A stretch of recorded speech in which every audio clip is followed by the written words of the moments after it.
Okay, good afternoon, everybody. This is the Lemoore City Council City Chambers at 429 C Street, January 18th, 2022. Well, at least all of our homes are now City Council chambers. And this is the 5:30 p.m. study session. This is going to be SS-1, King's Waste and Recycling, Ms. Avalos.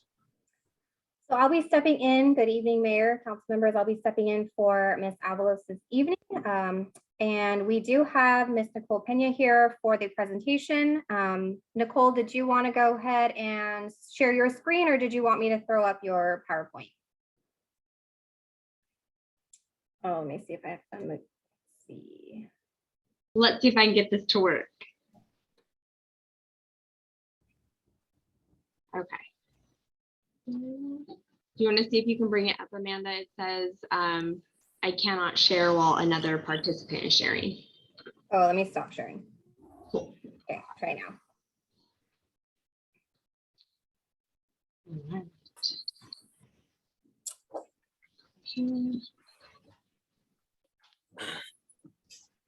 Okay.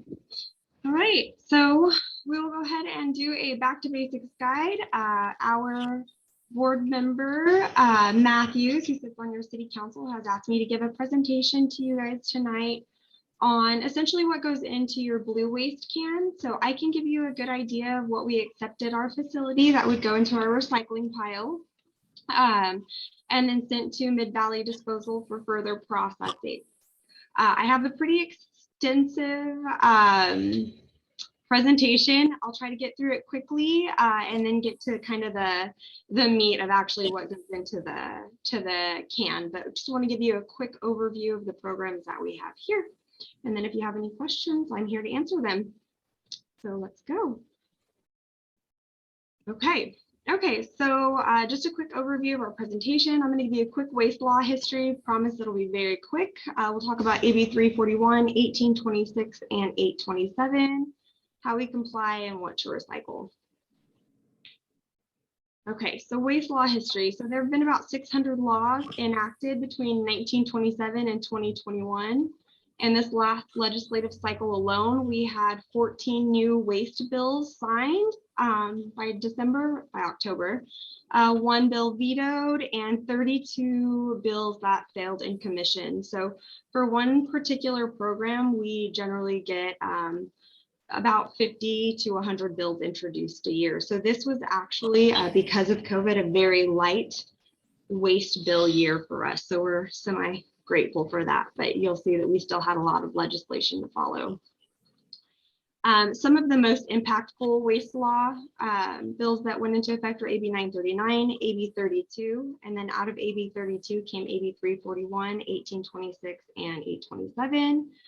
And then our newest law that went into effect January 1st of this year, which is 1383. So 1383 focuses on organics. And so I won't really be diving in too deep to 1383 at all tonight because we were asked to focus on the blue can. Okay, so just formative laws for us, we have AB 939. So that's the Integrated Waste Management Act. That is basically the law that went into effect that was responsible for the formation of King's Waste and Recycling. So that law required a 25% diversion. So diversion is essentially recycling of material by 1995 and 50% diversion by 2000. So in order to meet those goals, King's Waste in the cities created several programs. They had curbside collection, which was the 3-cart system. They also had the Bag the Wet program where you would bag your wet trash, or here in Kings County, we did a yellow bag system where all of the recyclables were put into a yellow bag and then stored in the trash can with your trash. They came to this facility, those bags were opened up and the material recycled.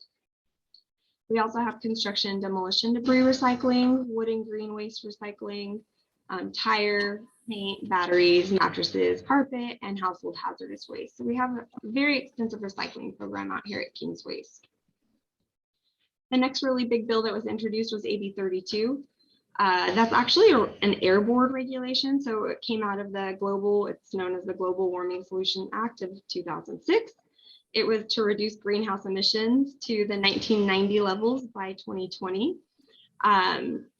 There was a scoping plan that was created in 2014, and out of that basically came the requirement to have a AB 341 and 1826, and that would be to target the commercial sector of waste. So we say that AB 939 targeted the residential, and 341 and 1826 targeted the commercial side. So I'm gonna go ahead and skip over this one. So again, AB 341, that's what we call our mandatory commercial recycling, our mandatory commercial recycling program. It was adopted in January of 2012 and went into effect July 1st. It required a 70% diversion of material by the year 2020, with the goal to reduce commercial solid waste from the landfill. And then again, to reduce the greenhouse gas emissions that were from AB 32, a requirement of AB 32. In addition to that, it was also used as a job creation strategy to expand recycling manufacturing in the state. So this law required businesses and public entities that generated 4 cubic yards or more of waste per week, and multifamily complexes, so apartments, condominiums, with 5 or more units to recycle in their blue can, essentially. The next law was 1826, which we call our More program, and that's mandatory commercial organics recycling. It was adopted in October of 2014 and effective April 2016.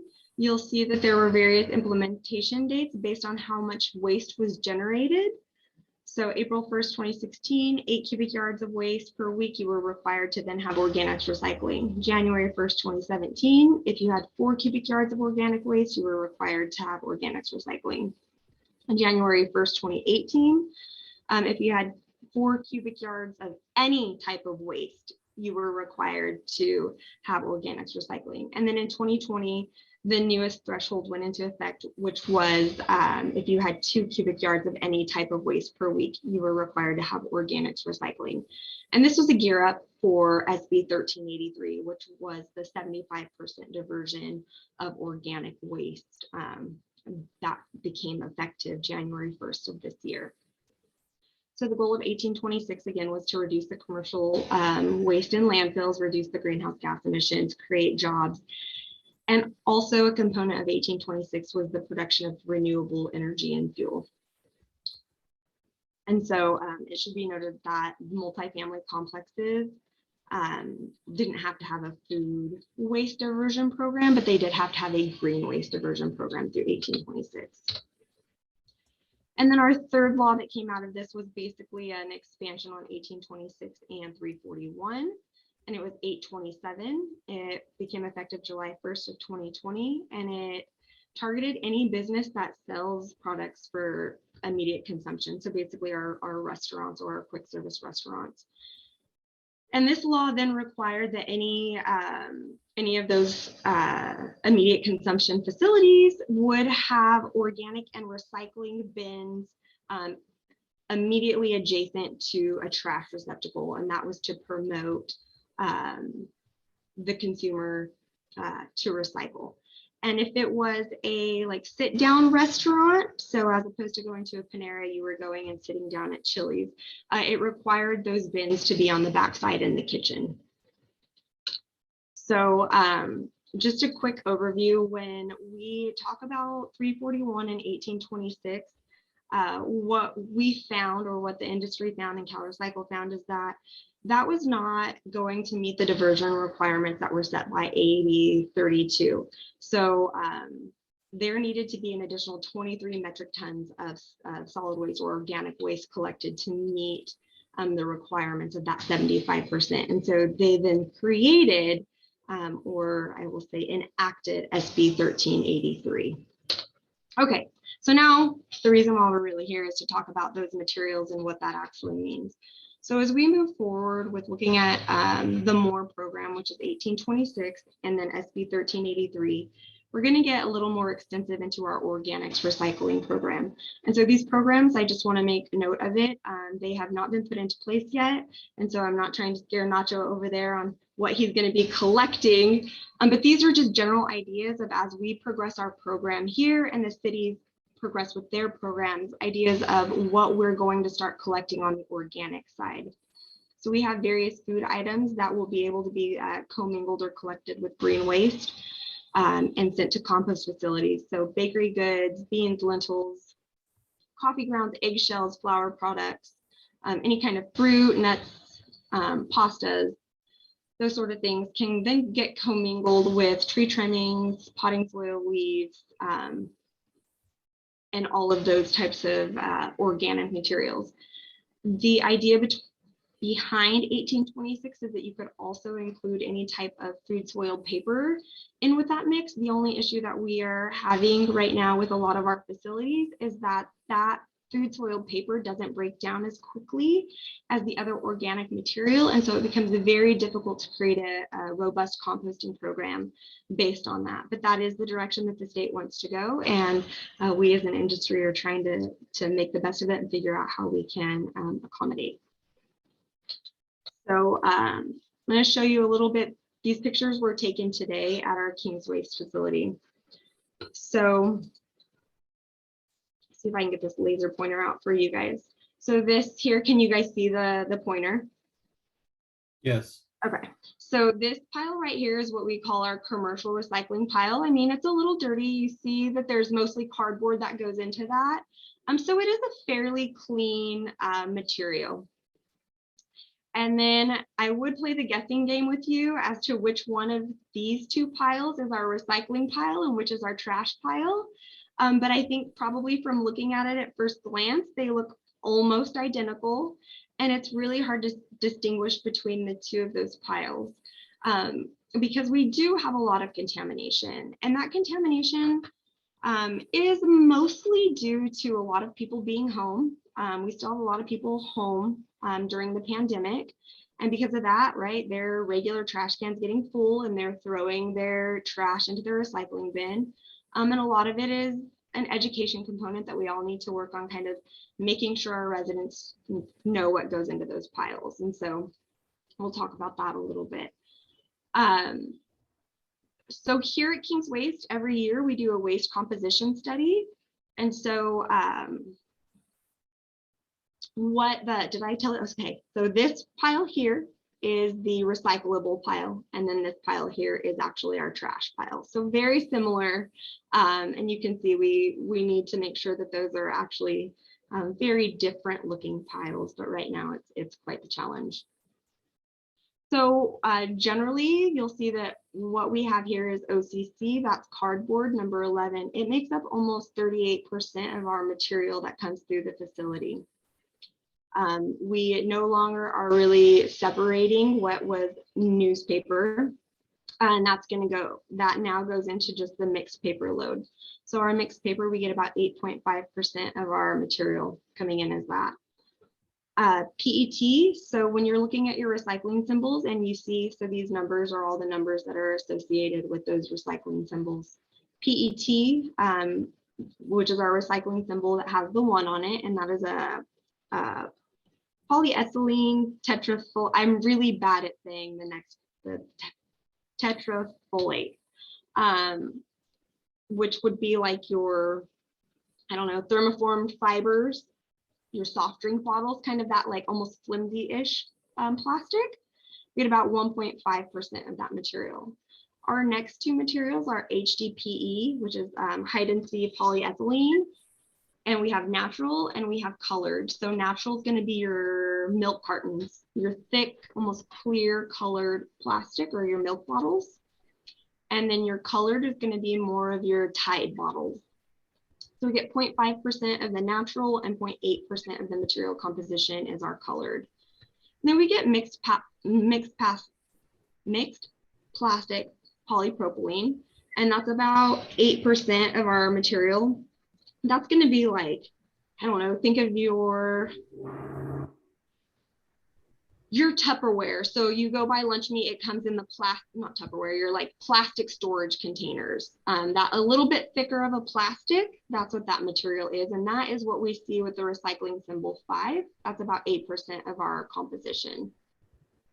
Mixed rigids, it's a very strange kind of category. It doesn't have a number associated with it, but think of anything that's like big and bulky, like, I don't know, a laundry basket comes in, or a child's play toy, the big plastic toys, like the red and yellow cars that the kids drive.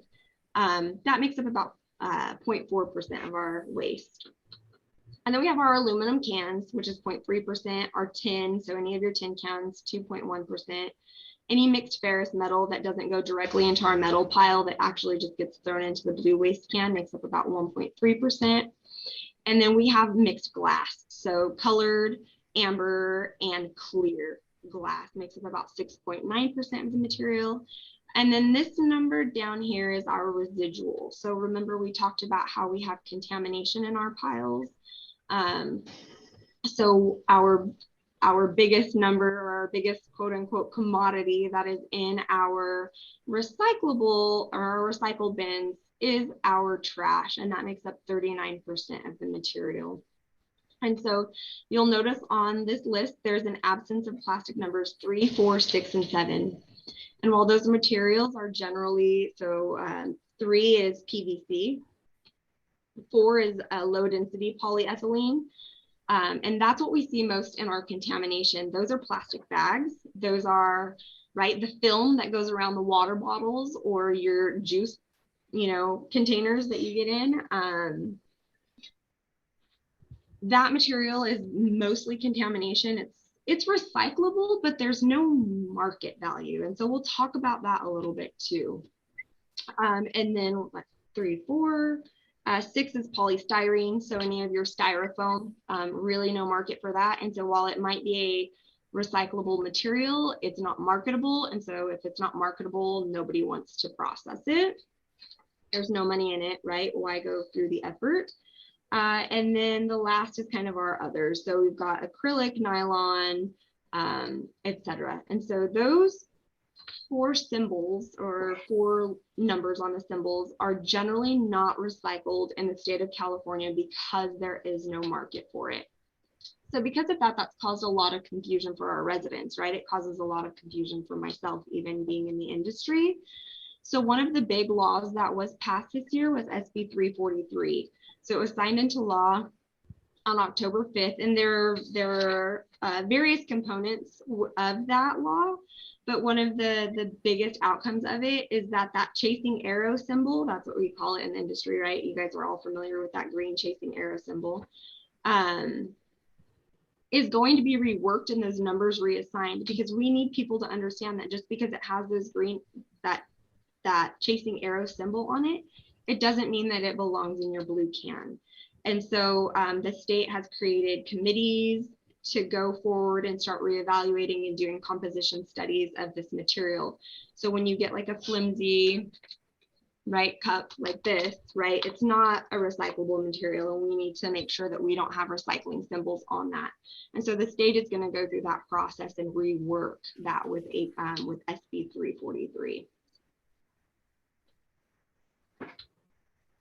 Okay, so we've probably all seen this. We've sent this out to our residents. We try to get it out as much as possible, but it's our back to basics flyer, and it essentially tells you what to put in your can. It's easier for us to tell folks what to put in than what not to put in. But as I stated before, what's really complicated about the recycling market is that it is a market, it does fluctuate, and what goes in can often change depending on that market. And we've seen that happen a couple times over the last at least 5 years that I've been with King's Waste. So what we really want to keep in that blue can are our glass jars and bottles. You saw that glass does have a value, it has market. Aluminum cans and tin, mixed paper and cardboard should go in there, and dense plastic bottles and containers. What we don't want to see are those plastic bags, that film, soiled paper. We want to keep our wood out of that, big, heavy, bulky items, food waste, styrofoam, water hoses, anything that we call or consider tanglers, because once the material goes to a recycling facility, it goes through all of these lines. And if you have a water hose or we just got done with Christmas, so string lights will completely stop the equipment at a recycling facility because it gets tangled up in the equipment. So we want to keep those types of materials out. You heard me say, things like clothes aren't recyclable. And then another big industry problem we have are products that have mixed materials on them. So you'll see where I have that we don't want hangers. So right, hangers sometimes have wood on them and metal, or wood and plastic, or plastic and metal. Well, a recycling machine or a recycling system, it can't differentiate between the two of those things. And so we have to make sure that what goes in that bin is a single type of material. So I'm trying to think, there was an energy drink like a while ago, and it had a metal, it either had a plastic bottom and a metal top, or vice versa. Well, our systems can't distinguish between that. And so sometimes they collect it as recycling, and then that gets counted as contamination. And sometimes it just gets kicked right off the line and not recycled. And so we do have to continue to be really careful of what goes into our bins. And so we put these flyers out, they're posted on the City of Lemoore's website, and we send them out to residents. And with the pandemic, it's probably time that we send that out one more time. I just want to make sure that the takeaway here is that as we move forward with the recycling market and the way that things shift and change, we have to step away from those chasing arrow signs, away from the numbers, and really focus on those big ticket items that can be easily recycled. So then we have the food recovery. So we talked about the mandatory organics recycling in 1383. So this is just the EPA's food recovery hierarchy. And so there's the most preferred to the least preferred method. So right, EPA and the state of California has adopted it. So we want to make sure we do source reduction and reuse. So with SB 1383, that's one of the bigger components that they're trying to target. Which would be to, not have waste at the source of creation. The second is to feed hungry people. So with 1383, there's a component that we do a 20% edible food waste recovery, so that we can make sure that people are getting fed and the food's not being thrown away. The next would be to feed animals. So divert any of our food scraps to animals that can't be consumed by humans. And then industrial uses. So let's go with fuel conversion or anaerobic digestion. The next, which is really interesting because the state of California has focused on composting as our solution to 1383, but there just aren't enough facilities. So we want to create a nutrient-rich soil amendment, but it doesn't target or use all of our organic waste, such as paper, food soil, paper. And then the least preferred method is landfill or incineration. And so California has pretty much adopted this, and we're moving forward with those targets. Okay, and then these are just they're just photos of different types of bins and ways that people are collecting. So this right here is a good indication of that AB 827 and the requirement to have, landfill trash, aluminum cans, plastic, and compost bins together. The way they're set up in multifamily complexes, food share bins at schools to recover that edible food waste. So just some general ideas of how we can achieve some of these goals. And then some of the benefits that the state has outlined for us on the recycling is opportunities for businesses and multifamilies to save money, to create jobs in California, to reduce greenhouse gas, to keep valuable materials out of the landfill, and to create a healthy environment for our communities. So that is it. I don't know if, let's see if I can get it up here. So I can give you a quick kind of look at what some of these materials look like, and then I'll open it up for any questions for you. So this is HDPE, which is the high density polyethylene. We want to see that in the blue cans. That's a close up of it. This is our natural, again, those milk cartons.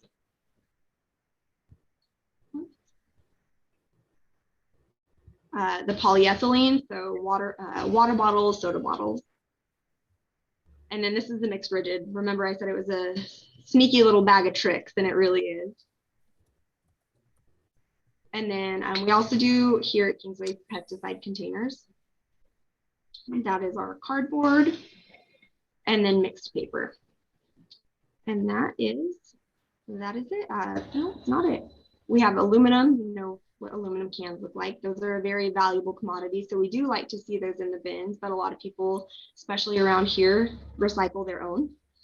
And then tin, which is another really valuable commodity for us. And then that is our scrap metal. And we have glass. So colored and amber and clear.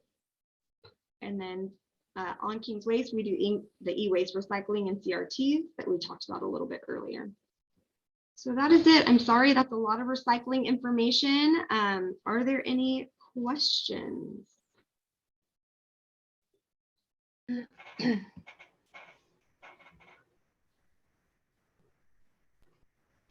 For I read somewhere else where there's some places that for the food waste that they don't take meat, and it just depends on your facility. Is that something that we need to be aware of, not to put meat into our food recycling? Yeah, so sorry, am I still sharing my screen? Yeah, I can't close it. I can't find it. Sorry, guys. So that is, there we go. That will be something that we have to explore as we go forward. Like you said, it's basically facility to facility, but it depends on the type of protein. But I would say that there is a large majority in the industry that will not take meat product unless it's like, sometimes they'll take lunch meat, but it goes rancid and it turns the compost rancid.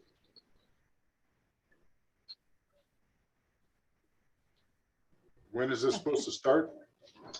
So the food waste? Yes.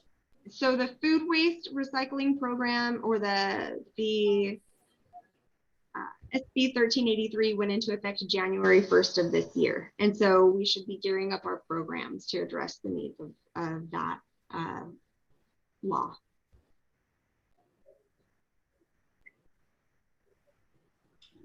Okay. Well, thank you, Nicole. Is there any more questions for Nicole? Ms. Lerner, should I open I have it to the public? one or no? more clarification. Okay.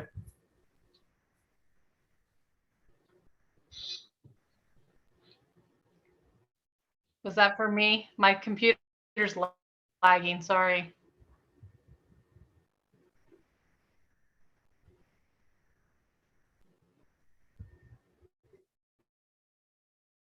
Yeah, I can't tell who's talking.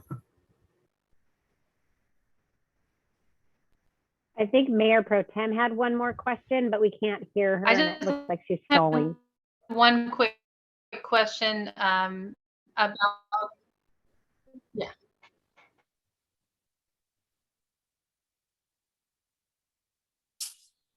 Go ahead and open it up to the public. That's fine. Okay. I heard you say open it to the public. Mm-hmm. So at this time, we'll go ahead and open it to the public. Thank you, Ms. Matthews. So I see no public comment. I guess that's going to conclude this. Ms. Matthews, are you able to talk or no? No. Sorry for technical difficulties. Okay. Well, I guess that's going to conclude our study session at this time. And we will move on to closed session. Should we, Ms. Thank you, Lerner? guys. So we'll still have to read each of the items, Mayor, and then I'm going to send every council member and staff a separate Zoom link for you to go ahead and log into. So you'll need to check your email, but I'm not going to do that until after you adjourn it to closed session. Okay. There's no way we can use this one? I don't know. Amanda, are you able to block attendees and just have it be? You're muted. Oh, there you go. Yeah, mine records So I don't know if you guys really want to use this one. We can't okay. record closed session. Yeah, mine's set to record. I can pause recording, but that I think it's a little bit complicated because we pick back up again for regular session. Okay, so I'll just read our closed session items and then you'll send us a new Zoom link and it'll take us all a half an hour to get into that. And we'll go from there. So optimistic. Too bad we couldn't have done this in person, but nonetheless, here we go, closed session. Yeah, oh man, I can't even read this, so small. I don't need reading glasses, by the way. These items have been set aside for the city council to meet in closed session to discuss in matters pursuant to government code section 54956.9 D4. City attorney will provide an oral report regarding the closed session at the beginning of the next regular city council meeting. 1, liability claim, government code section 54956.95. Claimant, Mr. Mark Reed. Agency claimant against is the city of Lemoore. Number 2, government code section 54957.6. Conference with labor negotiator. Agency designated representatives, Mary Lerner, city attorney, and Michelle Spear, assistant city manager.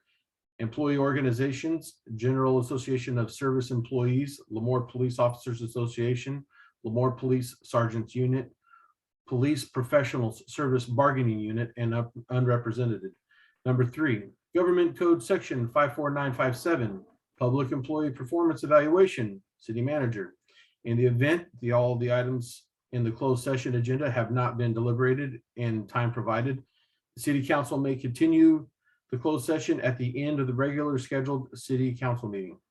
So with that, we are adjourned into closed session. Oh, And I just sent the link to everybody to go ahead and join the closed session. Okay, thank you. are you recording or no? This meeting is being recorded.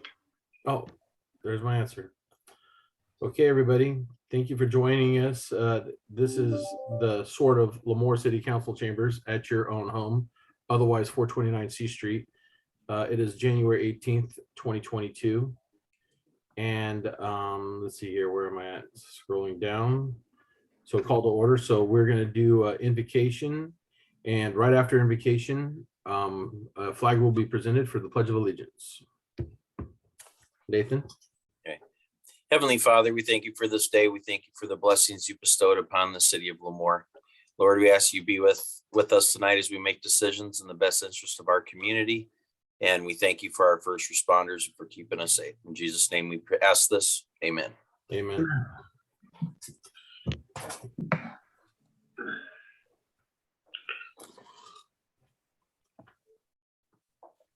Okay, I pledge allegiance to the flag The flag of the of the United United States States of of America, America and to to the the republic for which it stands, one nation, under under God, God, indivisible, indivisible, with with liberty liberty and justice for all.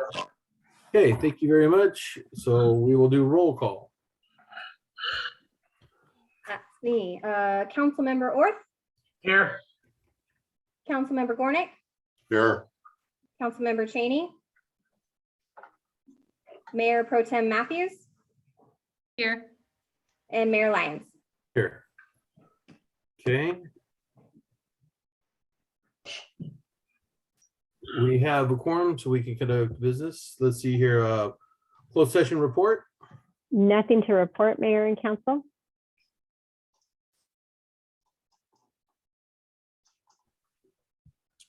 Okay, so let's see here, agenda approval, additions and or deletions, and I don't think there is any. No, okay. We'll move on to public comment. Public comment will be in accordance with the attached policy. This time is reserved for members of the audience to address the city council on items of interest that are not on the agenda and are within the subject matter jurisdiction of the council.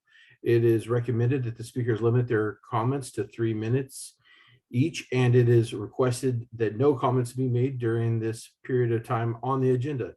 The council is prohibited by law from taking any actions on matters discussed that are not on the agenda. Prior to addressing the council, any handouts for council will be provided to the city clerk for distribution to the council and appropriate staff. Public comment will be available on items on the agenda. So let me just ask one quick question. Can everybody hear me okay? Am I coming through? I hear you fine, Mayor. Okay, Yeah, good. fine. So going on to ceremonial presentation, section 1, since there is none. There may be, Amanda should check to see if anybody has their hands raised from the public. Oh, I'm sorry. Looks like we have a public comment. I'm sorry. Yeah, go ahead, Amanda. Yes, I believe we have a Barbara Hill for a public comment. I'm just going to ask her to unmute. Problem. I was waiting to unmute until. My name is Barbara Hill. And my husband and I and family have lived in Lemoore for almost 20 years. I was made aware yesterday that Mr. Vividovich is considering putting a feedlot across on the southeast corner of 198 and 40 and 41. And I have some real concerns about that issue. Basically, we can live anywhere. We are both retired and we still have a child at home. We have 2 other children that live in the area. They actually still live in Lemoore too. We've raised 3 children in this home.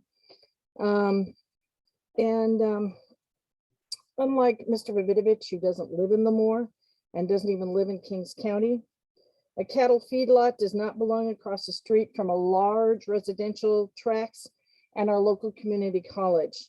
It will destroy our neighborhoods. We live here because we want to live in Lemoore and in Kings County. And by the way, one of my children that still live in town here, I'm going to have a grandchild. So, you know, I don't want a feedlot across from my house. I lived down in what would be called the Silva Estates years ago. When they were sold, they were called the Silva Estates. Mr. Vividovich would know that this is not an appropriate place if he lived here instead of living in Silicon Valley. I know he is the largest owner of farmland in Kings County, but the last time Mr. Vividovich made decisions about our farmland, he sold all of the water from his farms to LA County, which we don't appreciate.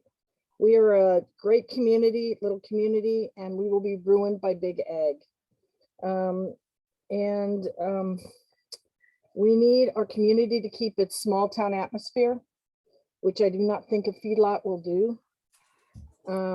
And I really will hope that the city council will not force us to sell our home and leave this community, because we have been a part of this community. We're active in this community. We're volunteers in this community.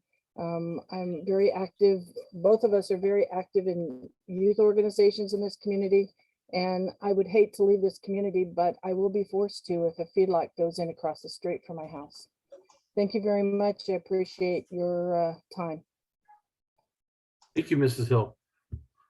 Is there any other public comment?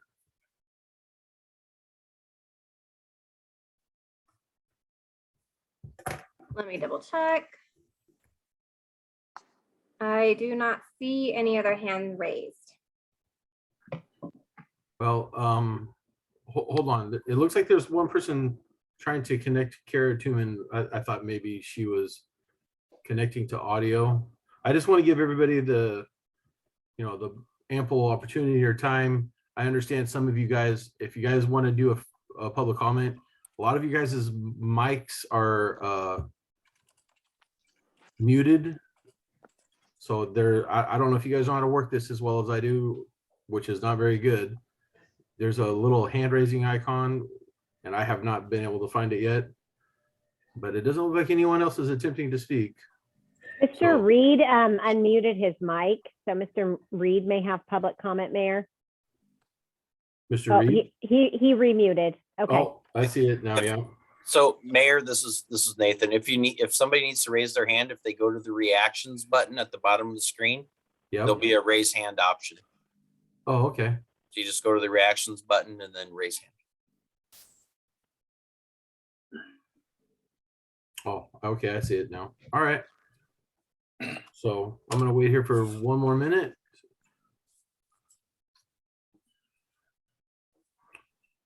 Okay, I think we're gonna go ahead and move on. Okay. Okay, ceremonial presentations, and seeing none, then we're gonna go to the department and city manager reports. Okay, so good evening, Mayor and council members. So first one's up out of Public Works. We did the job or bid opening for the Bush Street overlay today. So once that should be coming to council at the next meeting for an approval, being that everybody meets the requirements, so we'll get that project going. And then the water tank out at Station 7 has all the walls are up. They're gonna start working on the roof now. So the tank's almost completed to be built, then it'll have to be lined and painted after that. And then coming out of my office, it kind of piggybacks on Miss Barbara Hill's comments about the feedlot. So the city did submit a letter. My office submitted a letter today in opposition of the feedlot in that location. It will be posted up as a handout to this meeting. So the residents of Lemoore will be able to go on there and see the opposition. I can say that typically feedlots don't usually get approved that close to residential communities and to urban areas. So I think we have a strong position there. And like I said, the letter will be posted tomorrow to the website so our residents can view it. And if people have questions, comments, they're free to get in contact with the city manager's office as well. And I'd be happy to share the information we have and answer any questions they may have. So Ms. Hill, if you need to get a hold of me, contact the city manager's office. I'd be happy to sit down and chat with you. And that's it for right now. Thank you. Okay, so I hate to do this, and my attorney's probably gonna get mad at me right now, but I'm gonna go ahead and ask whoever Dave's iPhone is, if they have a comment. It looks like they raised their hand right as we moved out of public comment. You're fine, Mayor.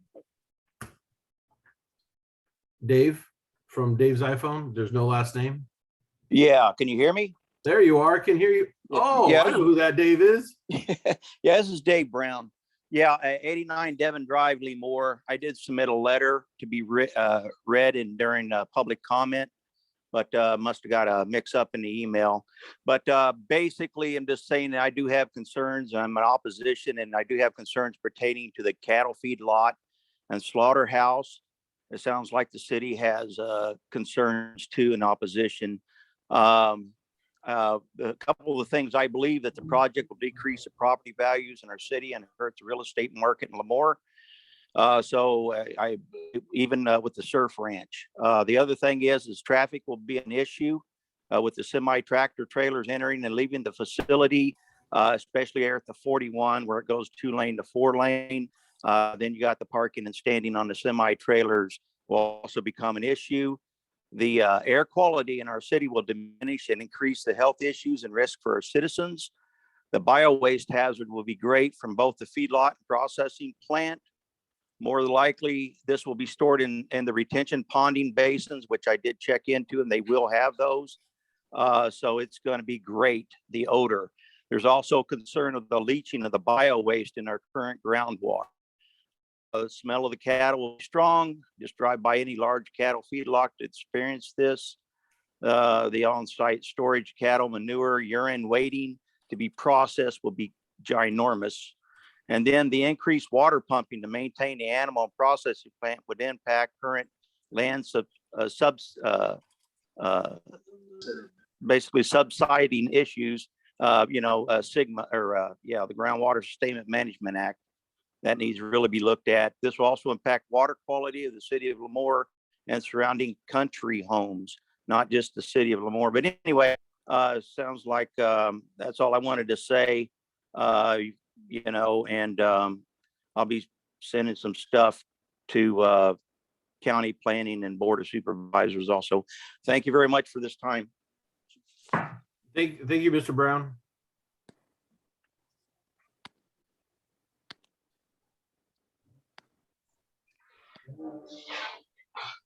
Okay, so moving on. Stuart, there's another hand up. Is there really? Oh, Frank? This is just a question of Nathan. I don't know if it's appropriate now or. It It depends on the question, Councilmember Gornick. If it's going to lead to a lengthy discussion about the feedlot, it really should be agendized because this is public comment and then council members report, but go ahead. Yeah, it's not a lengthy comment. Nathan, I think it would certainly be helpful because there already is a significant amount of interest on this topic. If in addition to posting it on the website, as you get more information about when future meetings are occurring, either at the supervisors meetings or any of their committees, be good to post those items as well. Citizens wanted to attend those. Yes, I intend on planning a link on the city page so people can go in and get updates and stay informed of this one. Good, great idea. Thanks. Thank you. Okay, so that takes us to the consent calendar. Hold on, let me zoom in. Items considered routine in nature are placed on the consent calendar. They will be considered and voted upon in one vote as one item unless a council member or a member of the public requests individual consideration. They are as follows. 3-1, approval of the minutes, regular meeting, January 4th, 2022. 3-2, approval of the minutes of the special meeting, January 5th, 2022. 3-3, approval, denial of claim for Mr. Mark Reed. 3-4, approval of appointment of Lemoore Planning Commissioners. 3-5, approval of appointment of ARPA Ad Hoc Committee members. So I'm going to ask council, does council have any, would anyone on council like to pull any items either 3-1 through 3-5? Yeah, I've got my hand up. Oh, there it is. Can the agenda be moved down so we can see what 3.4, who's included in that in terms of the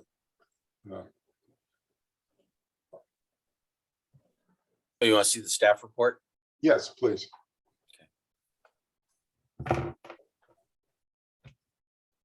For which item? 3-4. Planning Commission.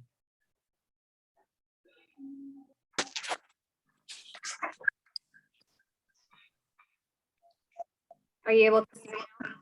Your screen's not moving yet. The screen's not moving, that's a problem. It may just be a delay.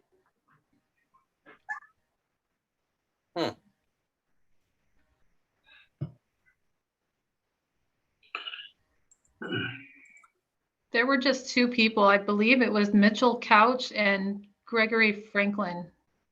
That's what I got. Yeah. Love technology.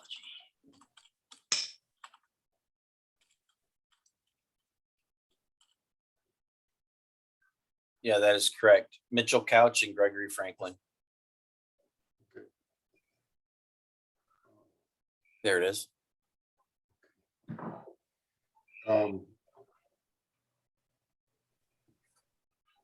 We know anything about them, or they lived in? Is this item being pulled for discussion, Mayor? Mr. Gornick, do you want to pull item 3-4 or? Yeah. Yes. Okay, so 3-4 is now pulled. Would anybody else like to, on council, like to pull 3-1 through 3-3 or 3-5?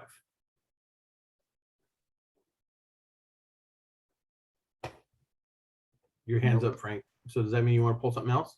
Oh, no, I'm sorry. Okay, I'm sorry. I just didn't want to. I'm just technically challenged here. Trust me, I am too. I'm bumping my way through this as best I can. So I'm going to go ahead and open it to public. Would anybody on public like to pull either items 3-1 through 3-3 or 3-5? 3-4 has already been pulled, so it doesn't need to be pulled again. Miss Willis has her hand raised, Mayor. Okay. Mrs. Willis, if you will unmute your mic, we will be able to hear you. And just so you know, Can you hear go. me now? Yep, I can hear you. 3-5 is going to tell us who was appointed for the ad hoc, is that right? Is that the thing we've been taking applications for? Yes? Yes. 3-5 is the ad hoc committee. Okay, so I'd just like to hear if you, because I know if we vote, you don't tell us who, right? If we pull it, then you'll tell us or no?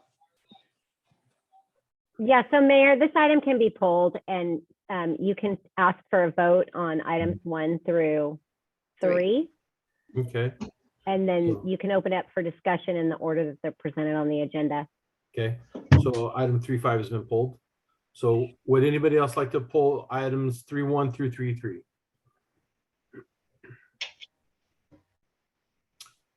So seeing none. So I'm going to bring it back to council. So council, I'm looking for a motion to accept items 3.1 through 3.3. Motion to accept 3. Okay, Mr. I'll Orr. second. And I think that was Mrs. Matthews. Mine was from 3-1 to 3-3. Yes. Okay, so Mr. Orr, how do you vote? Aye. Ms. Matthews? Aye. Mr. Gornick? Aye.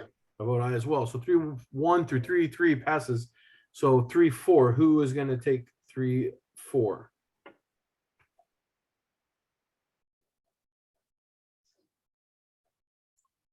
I can take that one. So Mr. Gornick, was there specific questions you had on 3.4? Yeah, could you tell us a little bit about the appointments, the individuals?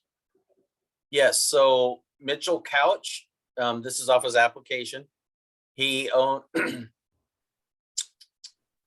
he's a building inspector. He works for the city of Corcoran, lives in Lemoore. He's interested in Lemoore government. He's a concerned resident, lived here. He's got 2 kids attending school. He has a business management from College of the Sequoias degree, associate's degree in business management. He's currently going to Fresno Pacific for his undergrad studies. And the rest is his work history. And he was a member of the Boy Scouts in Lemoore, California from 2018 to 19.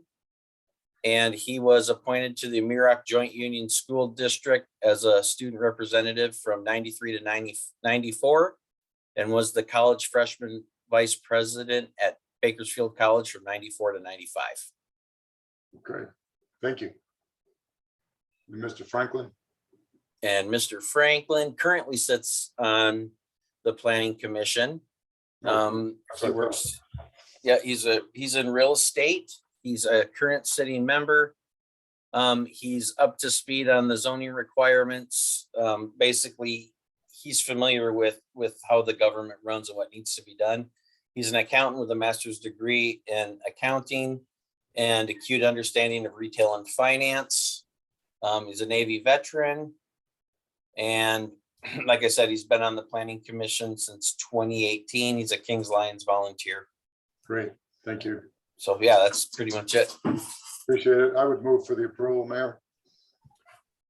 So would anybody else on council like to have any other question about 3-4? Seeing none, I'm going to move it to public. So would anybody in the public like to comment or ask a question about 3-4? I think there's none. So I'm going to bring it back to council and I'm going to look for a motion to accept 3-4. So move. Mr. Gornick. Any Second. Ms. Second. Matthews? Okay. So Mr. Gornick, Aye.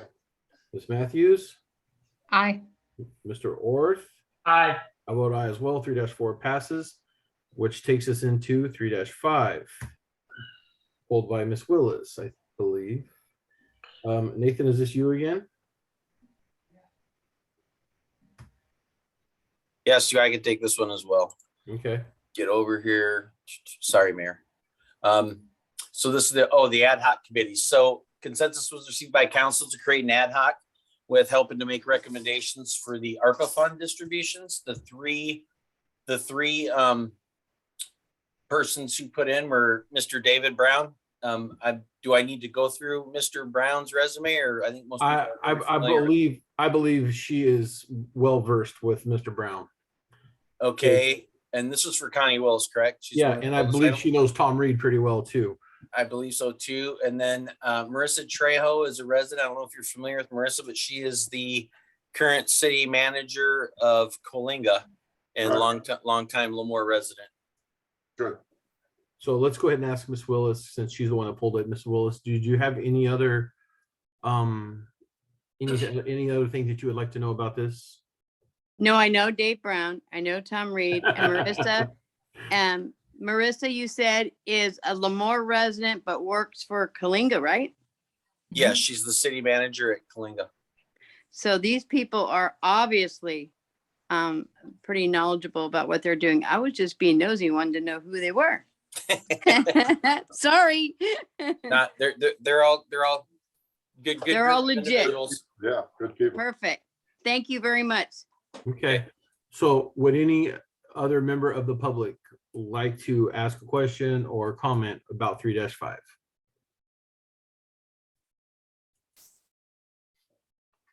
Okay, I think none.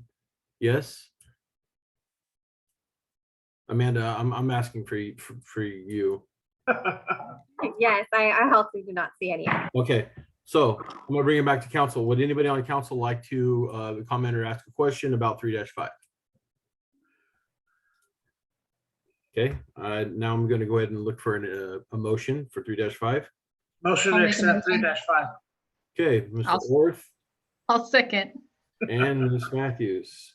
So Mr. Orth, how do you vote? Yes. Ms. Matthews, Yes. Mr. Gornick? Yes.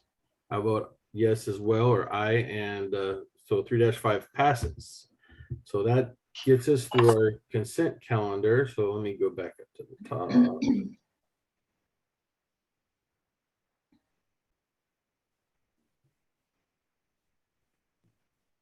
Which takes us into new business. Sorry, I'm using multiple Nice. things.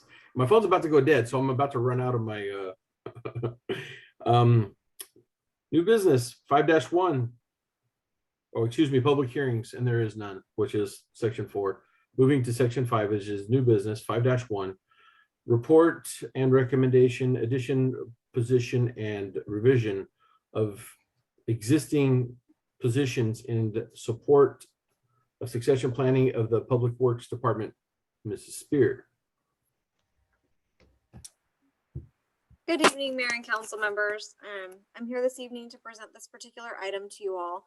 So a few weeks ago, Mr. Frank Rivera, who's our current Public Works Director, notified Nathan and I that he plans to retire in the not too distant future, so approximately 18 months from now. Generally speaking, this isn't something that we would announce to council or the public. However, we have some recommendations we'd like to make to council regarding succession planning for his position. So in the past, when directors have vacated their seats with the city of Lemoore, in the past few years, we've either contacted consultants to help take some of their workload, or we've redistributed their workload to Nathan, myself, or other department heads.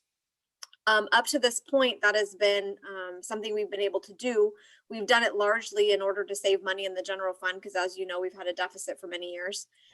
But in this particular case, Mr. Rivera is the director of 5 different divisions. And so the workload is too great for us to absorb with our current executive staff. So what staff is asking is for council's approval to make a couple of amendments to the way that the city currently operates. The first is the approval of an assistant public works director position. It's not a position that the city has had, at least not in recent years or that I've been able to research. But the purpose is to allow the city to promote somebody so that they can learn under Frank for the next 12 to 18 months. So that way there's some continuity of operations at the time that Mr. Rivera decides that he's ready to retire. Mr. Rivera has been with the city for a very long time and has a vast array of knowledge. He has served as our chief building official. He served as our fire marshal. He's been our public works director. Recently, we actually lost our chief building official due to a tragic illness. And so Frank has had to go back to being the chief building official. So he's definitely serving a lot of hats currently.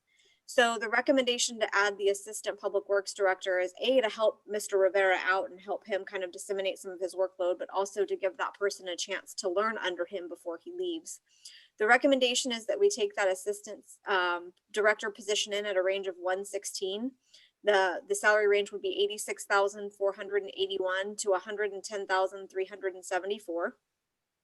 And right now we're thinking we'd like to offer that as an internal recruitment. So our current personnel policy says that whenever possible, we promote from within.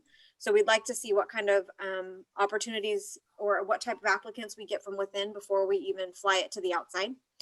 And adding this position would be an increase to the general fund budget in the Public Works Department over what is currently budgeted. By exactly how much, I won't know until council approves the position and we recruit. It's dependent on things like which salary range we take the person in at, whether or not they're going to take the city's benefits, things of that nature. But we are looking at an increase to the general fund. The second request that's related to the succession planning of Mr. Rivera's departure is the revamping of a position that's already been approved by council. So in the current budget, we have a public works inspector position that has been approved and funded for the last, I believe, 3 fiscal years. We have tried recruiting for that position 4 separate times over the last few years. But because of the experience required to qualify for that position, we have not had any applicants that actually meet the parameters and that will pass the background. The last recruitment we had, there were only 2 applicants, and neither one of them satisfied the necessary requirements to be hired with the city of Lemoore. So we did some research, and some other cities, it seems, have struggled with that same thing. So we've created a new position. We've turned it into, well, upon your approval, a level 1-2. So Public Works Inspector 1-2. And what that means is the level 1 would be treated as a trainee level position, where we could hopefully promote somebody from within, again, to learn under Mr. Rivera while he's here, and then allow that person to advance into the level 2 position, which would be the journeyman level position once they've gained the experience in order to do it with less supervision. But that provides us with an opportunity to kind of teach people within our organization and provide promotional opportunities that wouldn't otherwise exist. Now that position has already been funded for this year, and it was funded at the range of a 57, which you'll see on your screen is anywhere from a 48,000 to 61,000 a year. That's been budgeted now for approximately 3 years and has never been filled. So any change that you make as it relates to the Public Works Inspector is already funded and won't require any additional general fund dollars to support that position because it's already accounted for. That's really about it. We're just asking for the authority to make the revisions to the personnel allocations or the position allocations, and to revise the salary matrix or the salary schedule to include the revised title for the Public Works Inspector and the new salary band for the trainee, and also to add a salary band for an Assistant Public Works Director. Are there any questions from council or the public that I can answer? Yeah, I have some questions. If I could have whoever's controlling the agenda, could you roll back up to the financial considerations? Thank you. Right there. Stop. Could you explain that paragraph to me? Yeah, so basically, in short, what I wanted council and the public to know is that for every dollar spent out of the general fund budget in Public Works, which is the 4230 budget, it's not all borne exclusively by the general fund, because at the end of every year, the enterprise funds get charged their proportionate share for the work for those people. So because the Public Works Director and conceptually the Assistant Public Works Director will also be providing services for water, wastewater, refuse, and fleet, those 4 divisions have to pay their proportionate share for that body. I can't tell you exactly how much money how much money will be reimbursed to the general fund, because that's done at the very end of the year through the cost allocation and year-end close process. So unfortunately, I can't give you specific dollar figures, but I just wanted council and the public to know that if you approve this, that doesn't necessarily mean that every dollar spent is a general fund dollar spent. Well, here's the problem I have. I like the logic behind it, but here's the problem I have. If you can't tell me how much people are going to include, we're still operating as a deficit in the general fund. So in theory, these are going to contribute to that deficit. Yes. Okay. The Assistant Public Works Director position will be contributing to the general fund deficit. The Public Works Inspector position is already included in the approved budget. Yeah, but that's not been spent, and the budget has always been in deficit for the last 3 years. The deficit includes the expenditures already approved for that position. Yeah, so, but it still ends up in a deficit is what I'm saying. Yes. Okay. Yeah, I think it's important that be noted, that we're if you can't tell us how much this is going to contribute to the deficit, when we know what the deficit is when we close the books at the end of the year, what we're being asked to do is to contribute to the deficit. Yes. Thank you. And Michelle, David. Uh-huh. We've had a hard time filling that other position. What makes us think that we'll still have not a hard time filling this? Or is it two different positions? So I'll take that one at a time. So with regard to the Public Works Inspector, the That one. requirements to be the Public Works Inspector trainee are not the same as the requirements to be what was previously listed as the Public Works Inspector. The previous job description required 2 years of Public Works inspection related experience, and that's not building inspections, that's Public Works inspections, like underground construction, construction on roadways, things of that nature. And that's been very hard to find in this region. So the trainee level position is basically very limited experience is required. So any of our maintenance workers would technically qualify, because the intent is to provide them with on-the-job training so that they have a direct supervisor that's monitoring them. That would be Frank, the person who does it currently, and train them up and give them the experience necessary to qualify for the level 2 position.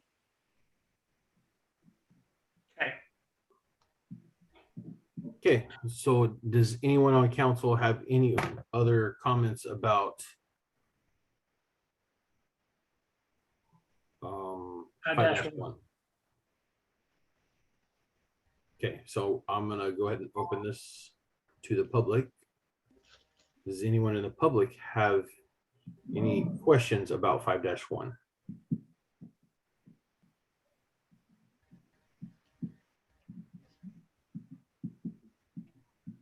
Okay, seeing none, I'm gonna go ahead and bring it back to council.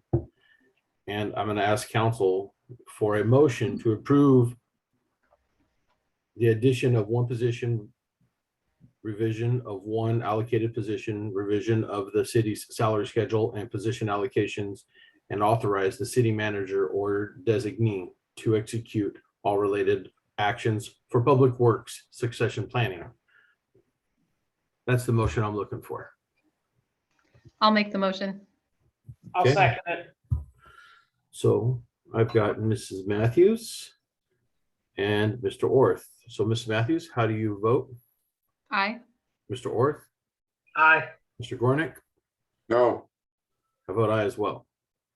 5-1 passes. Thank you, council. So that's going to take us into oh man. Oh, there you go. 5-2. Oh, thank you. Well, I still can't quite read it.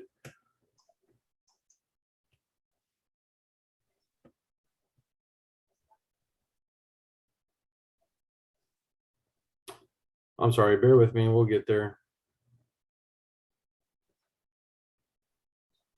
You on your Apple Watch? Yeah, Sorry. man. You want me to introduce it, Stuart, or Mayor, being it's one of mine? 5-2 report and recommendation, agenda and budget amendment, the HR Dynamics and Performance Management Inc. Olson. So Mr. Olson, take it away.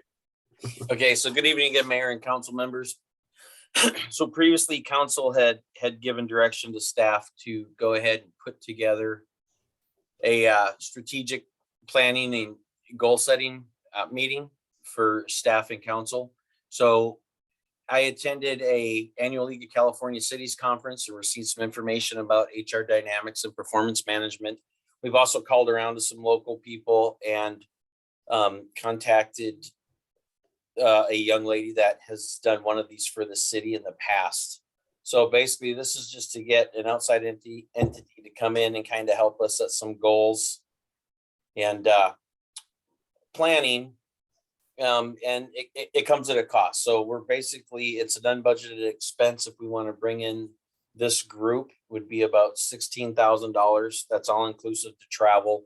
They do a lot of pre-work up front, getting individual ideas to kind of separate the group out, as individuals, and then kind of see what we all have in common or what we think we need to be working for towards the goal. So really this is, it was at council's direction to go ahead and set this up, but that's basically the price of bringing in somebody to come in and facilitate for us.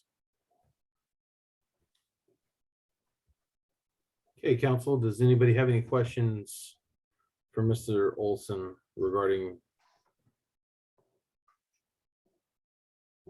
5-2? We have a resume about the individuals doing this work. Yes, we do. So they, it's in the packet. It would be just right after this, but if I kind of give you an idea, scroll down, they currently work with, it looks like about 40 different municipalities throughout the state of California. They have 2 law firms that they've done work for, multiple, at least about a dozen water districts, and then other agencies, anything from AMCO to real estate to school districts. There's probably another 20 something agencies there. And then they also help like executive recruitment services for more than a dozen different cities and municipalities. And they also do human resource compliance and best practice assessments for multiple cities as well. So is Rhonda Strout, is that going to be the Garcia? Is she going to be the consultant, or do you know who's the consultant going to be? Who's going to perform the workshop for us? Let me see. I apologize. The city clerk was the one talking to them, and she's unavailable this evening. So I don't know if it specifies who we will have in here. So you don't know who? I don't know which one we're gonna get.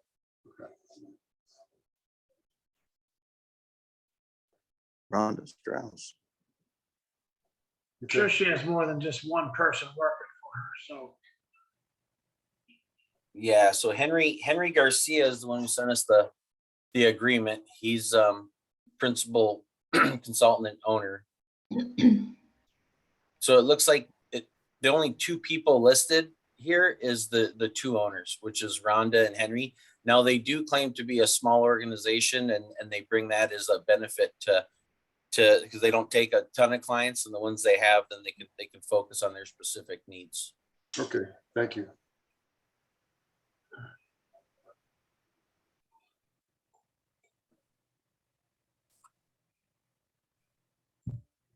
What is the possibility that we could do a strategic planning without a facilitator, with either a staff member or a member of the community that has experience?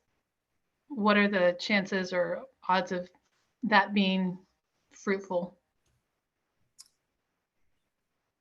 I would caution against having staff facilitate, because when you get in meetings like this, we're obviously hopefully going to have some spirited disagreements, right? To move we don't always have to be in agreement on everything, and that's what can make this a good session. But I think if you try to use existing staff, it could put people in uncomfortable situations, perhaps, or Holly Blair's. so I would recommend that we don't use city staff for this, and we do find somebody on the outside.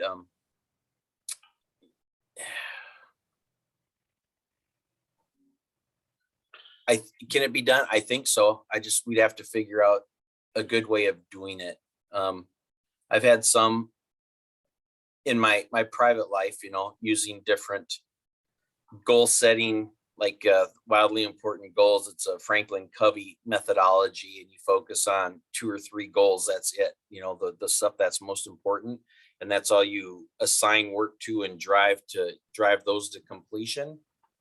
It's kind of easy in a manufacturing environment, because you're making juice or you're making cheese, right? So you're working on the same issue every day. With municipalities, the issues or the hot topics seem to change, you know, like nobody knew anything about COVID 2 years ago. So if we were in the middle of an initiative, it really took a lot of time to bounce back and forth. There's a lot more whirlwind stuff going around on the daily basis in the city. So I don't know how well that methodology would work here, but that's really my experience in teaching this stuff. So again, I think we're best suited if we go out and get somebody that does this for a living. Mayor and Council, I'm sorry, this is Michelle, and I don't know if Nathan mentioned this previously, but we did reach out to some leaders in the community. I don't want to call them out by name, but people that might have had experience that would be willing to do this for us. And unfortunately, they all basically said that they just didn't have time in their current schedules to facilitate something of this magnitude. So we did try locally to see if there was some way we could get the cost down. And also, Nathan, I don't know if I'm supposed to say this, but I reached out to somebody in government and asked how he, as a department head of a county department, and asked him how he does it. And he said he did it himself, and it cost a lot of money, and they did not get half the stuff that they really wanted done, really get done. It didn't, the fruits of the labor did not bear fruit. Okay. So he did it 4 years in a row, and it took him 4 years to figure out it was a bad idea to do it within the house.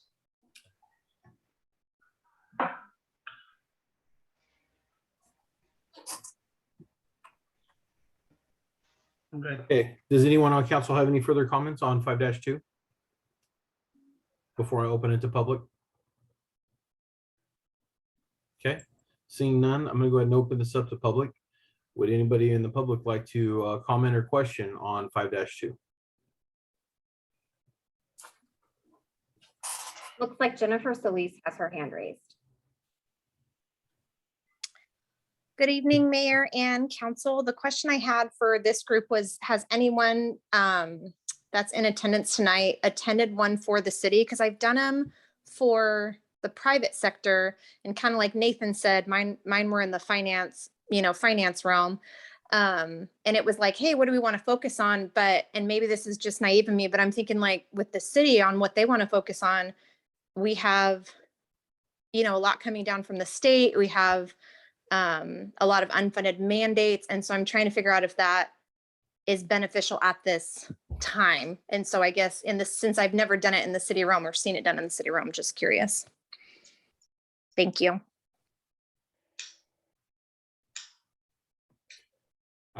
Nathan, I heard a question in there, but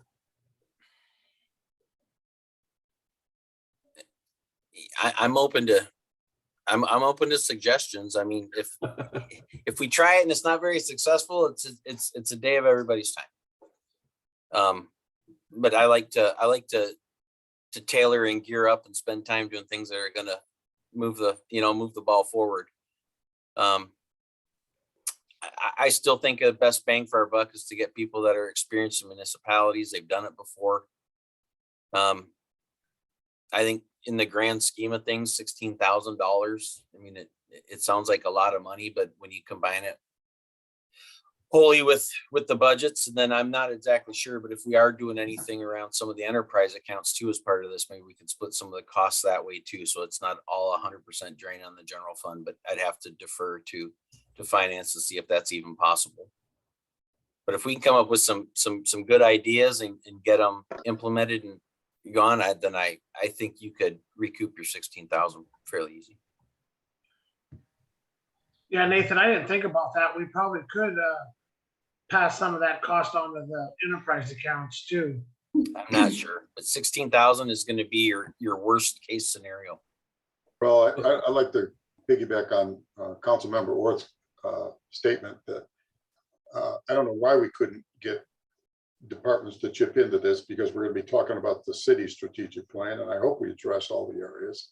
And I think it's very reasonable for a good cost. We've been wanting to do this for almost 2 years now, and I think we need to get on with it. okay. Divide the cost up. So Miss Solis, did we answer your question? I'm not sure. Yeah, you did. And I think it is just the difference of the municipality versus private. And I agree with Nathan's comment to have someone that has experience with municipalities that would know obviously more of this realm and the experience of the difference that they've seen that are similar to what the city of Lemoore is trying to do. Okay, so with that being said, is there any other person in the public that would like to have a question regarding 5-2 or a comment or? See any hand raised? Who was it? I don't see any more. Oh, okay. So then I'm gonna go ahead and bring it back to council at this time. So So, now, sorry, Mayor, this is Nathan. Just for the public, these strategic and goal session meetings, if and when they happen, are open to the public, like a council meeting would be. okay. So with that being said, council, we're looking for a motion to approve of the budget amendment and agreement for the HR Dynamics and Performance Management, Inc. to provide a strategic planning / goal setting process. Motion for 5.2. Or, you got my motion. I need a second. Second, Mr. Gornick, okay. So Mr. Orth, how do you vote? Yes. Mr. Gornick, yes. Mrs. Matthews, Yes. I vote aye as well. So 5-2 passes. So that takes us to 5-3. And it's information only, Kings County Association of Governments, Ms. Avalos. So her voice has changed, obviously, but I'll take this one. So this is the Kings County Association of Governments. They're just going to be a brief presentation on work being performed on KCAG on their outreach programs for the current regional transportation plan sustainability community strategy. So I believe the gentleman we're be getting is Kendall Flint, but I see it looks like Terry King is up. She's with KCAG as well. So I'm not sure who's on that end, but I'll turn it over to KCAG. This is Terry. Can you hear me? Yes. Yeah. Terry. Good evening, Perfect. Terry. Okay. Good evening, everyone. Good evening, Mayor, members of the council. My name is Terry King. I'm the Executive Director of the Kings County Association of Governments. And as you mentioned, we are here tonight to discuss our efforts in preparing our regional transportation plan and sustainable community strategies. I also have with me, I think you saw her, was Kendall Flint. She's our consultant for our public outreach efforts for that. And I just want to briefly go into a little bit of background about what KCAG is. We are a council of governments whose members include each of the cities in the county. It functions as a metropolitan planning organization, as well as a regional transportation planning agency. Most of our role includes the preparation of transportation plans and programs, also programming and disbursement of federal, state, and local transportation funds to the cities in the county and transit operators. And then as I mentioned, one of our major documents we prepare every 4 years is the Regional Transportation Plan and Sustainable Community Strategies. And so Kendall, our consultant, is working on the Sustainable Community Strategies outreach to talk about those efforts that we're now getting underway. So I'll leave it up to Kendall to start the presentation. Terry, thanks so much. Can everyone hear me okay? I can't tell if I've been unmuted. Yep, we hear you. We hear you. Awesome. And by the way, just as an aside, great choice getting an outside consultant for the strategic plan. Good move. Okay, so if you go to the next slide, please. I just want to go through this relatively briefly, but as Terry said, basically the whole point of KCAG, the Kings County Association of Governments, is basically to funnel money from the federal government to y'all locally, right? So it goes through, this is a federal requirement. It is everywhere in the United States. The one thing in California that's a little different is that we have a second layer that's called the Sustainable Community Strategy, which is done by our legislators who basically have a different additional step, if you will, that basically says we're trying to look at how we can reduce greenhouse gas emissions. But overall, this is basically something that we do, as Terry might have said, every 4 years. So this has been going on for quite some time. It's nothing new. And really, it's about connecting the local agencies with money, specifically your city. So we're working very closely with your Public Works Department and your Community Development Department to figure out what kind of things do you guys want to do in the next 25 years, and how can we put that into the plan? Next slide, please. So what is the RTP? Another one of those acronyms that everyone likes to throw around. Basically, it takes a list of all of the planning projects that every city and the county have for the next 25 years, and it puts them into one big list. And what that does is it says, all right, here's what we're going to do with our money, our local money, for these next 25 years. And then it takes a look at where we're going to be building things. Where are we going to see more employment? Where we're going to see more housing? And then looks at all those things over a 25-year arc. And the reason they do that is to determine whether or not the planning investments, transportation planning, matches up with the land planning. Now, to be very clear about this, KCAG has absolutely nothing to do with any of the local jurisdictions, general plans, nothing like that.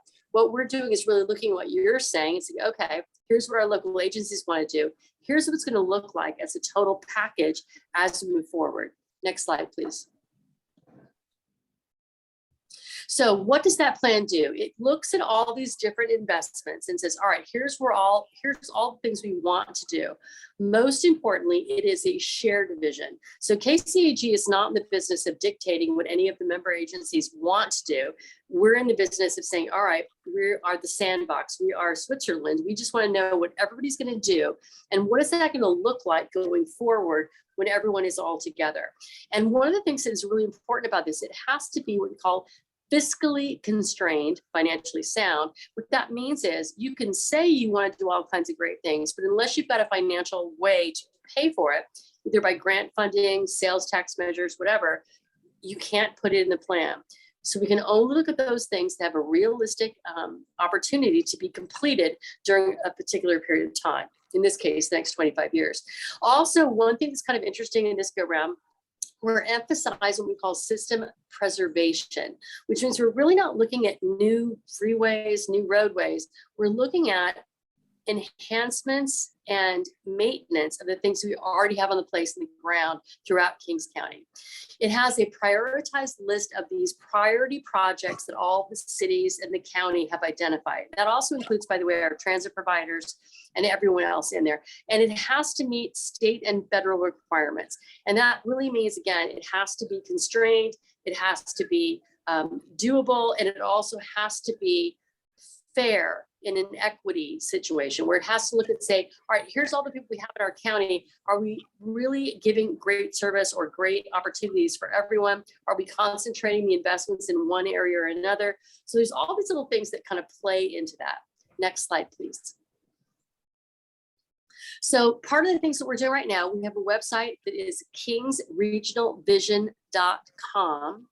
kingsregionalvision.com. And on that site, you will find all kinds of background information about the different things that have happened up to this point, as well as be able to actually register for our upcoming workshops. You can also sign up for more information. We'll send you via email, or you can get more information about our upcoming workshops. The most important thing is really understanding that this is a regional thing. It's not just one jurisdiction, it's everyone. Next slide, please. We have 2 workshops coming up, and we're going to be looking at what we call scenario development. And what that means is that when we look at the entire regional transportation plan, we're looking at a suite of investment opportunities. So those will involve where housing is, what kinds of investment may or may not be made in terms of alternative fuels, whether that's electric or hydro, whatever. What kind of things can we do for bike, pedestrian, what kind of things for buses and other transit things. Now, Kings is a very interesting and not unusual county in California. You're not San Francisco. You're not, places that are highly urban. So the ability to actually offset for bike and ped and some of the transit things are really challenging in this county. So we really have to be very creative about the ways we look at things and how we move them forward. That's one of the things we'll be talking about in the scenario development. Pardon me, sneeze. Not COVID, just allergies. Next slide, please. So our upcoming workshops, we have two. They'll be on February 8th and February 9th. These are the same workshop. They will be held twice. And you can register for those. They'll be online like this, kingsregionalvision.com. You are welcome to attend both or one. We're hoping that when we get to late spring, we might be able to actually see everybody in person again. Normally, we would have done workshops on the one side, which is basically Lemoore and Hanford, and the other side, which is Avenal and Corcoran. It's not going to happen right now. We're trying to keep everybody safe. But nonetheless, there's very valuable information here. If you're not able to attend the workshop in person, you can absolutely do it online, and you can access all the information, the presentations, everything, when it's convenient for you. We really encourage you to share that information with others, and also to keep in mind, there are opportunities for those that are Spanish speakers. We've got bilingual things going on. Everything should be super accessible. Next slide, please. This is my information. I am remiss. I should have put Terry up here as well. But myself, Kendall Flint, Outreach Task Manager for DKS. I'm happy to answer any questions you have, as is Terry King, who's the Executive Director of the KCAG group. We really want your input. We want to know what's important to you and what things you think people should be investing in the next 25 years.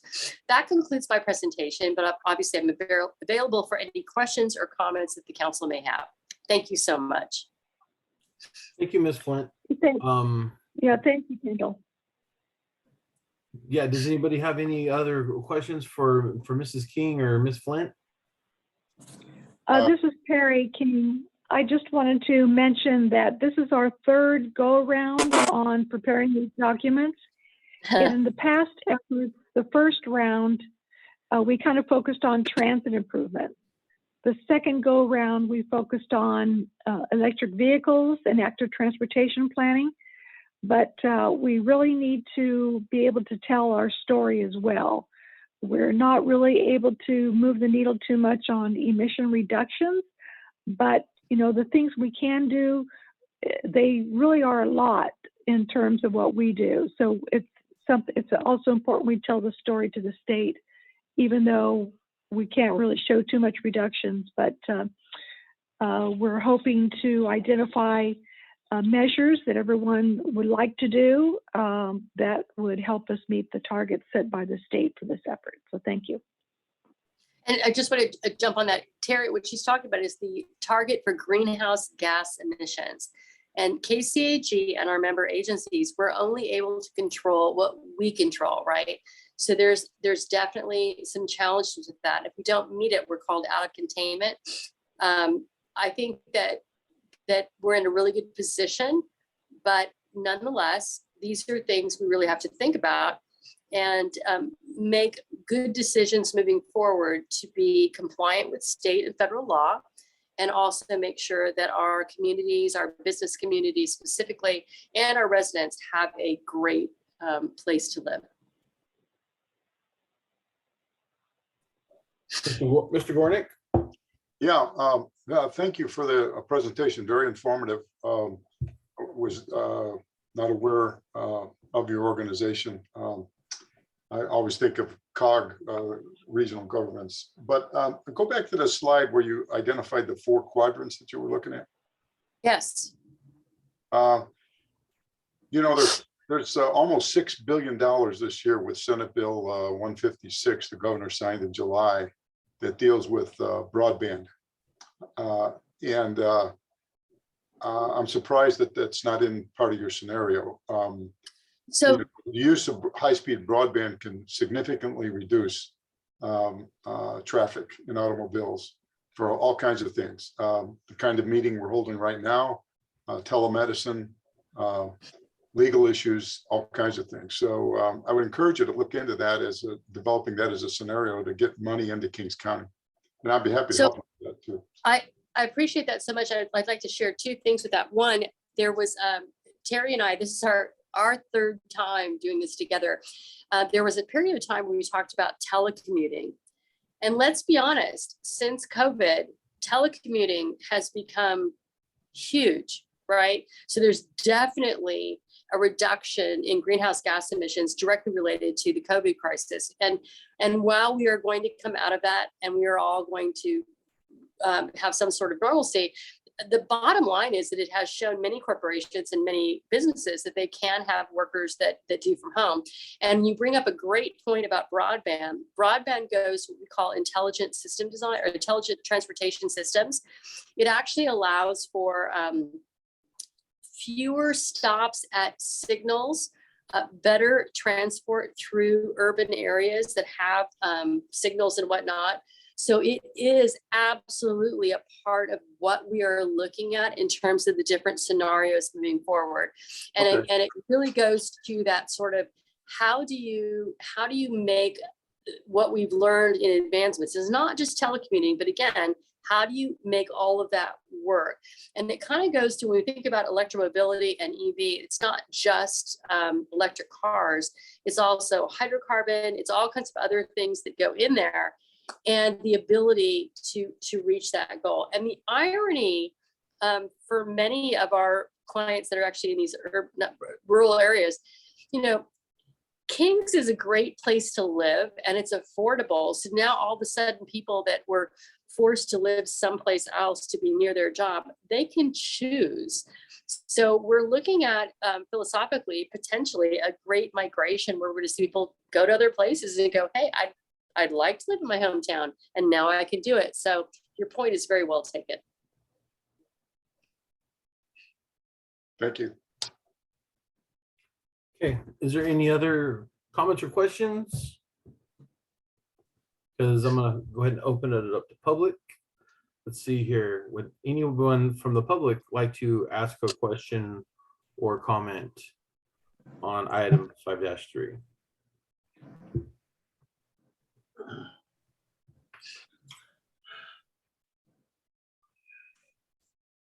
And I apologize. I'm just giving, ample opportunity for people because I know how, I'm not going to say any names, but I could see easily how someone's sitting there talking to their screen and we hear nothing and see nothing. You're on mute. You're on mute. You're on mute.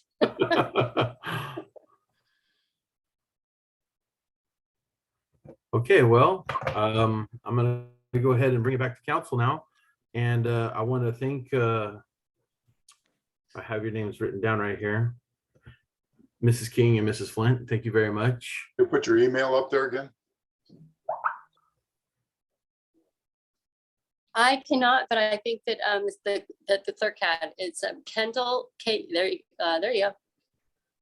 And please, again, feel free to call me, email me, and if any of you have small groups or not small groups, but if you have, we're trying to reach out to family resource centers, seniors groups, others that have specific needs or requirements during this regional transportation plan update process.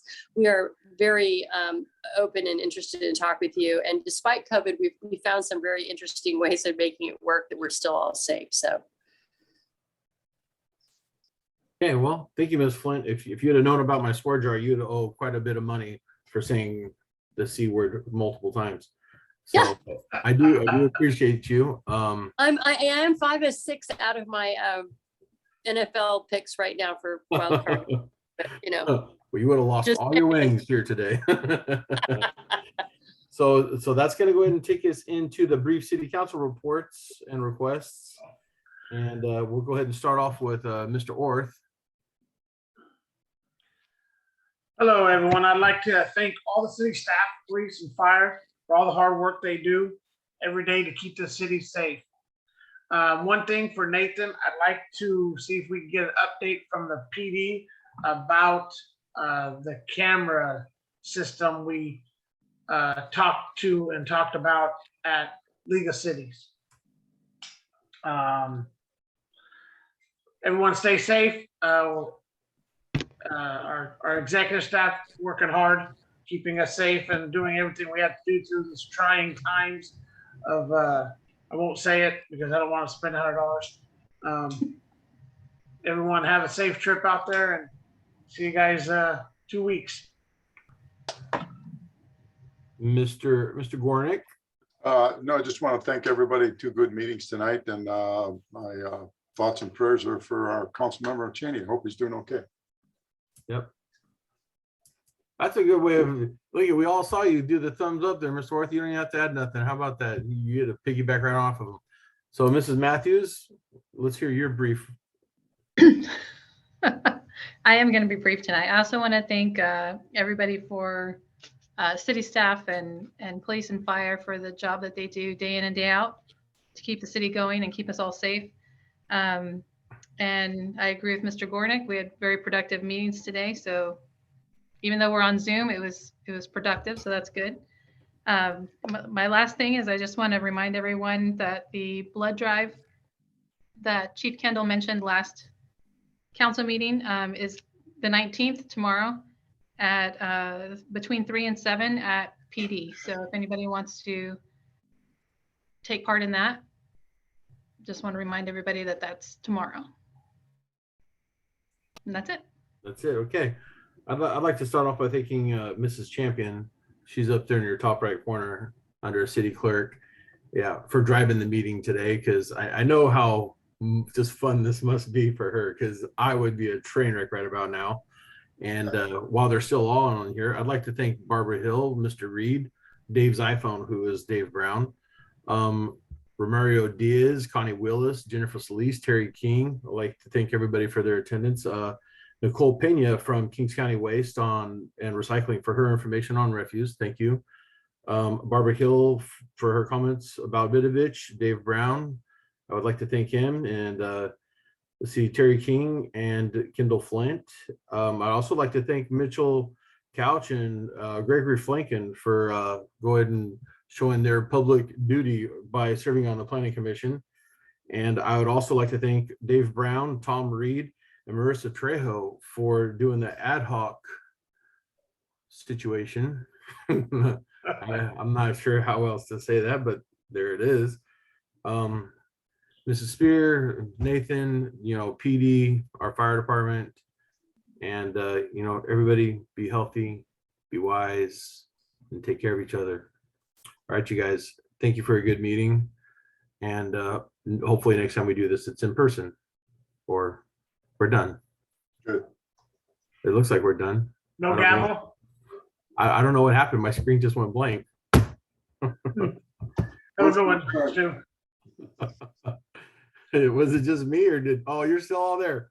I don't know what happened, but my screen went blank. That's funny. All right, you guys. Thank you. Yeah, Okay. gavel. I got no gavel. Done. See ya.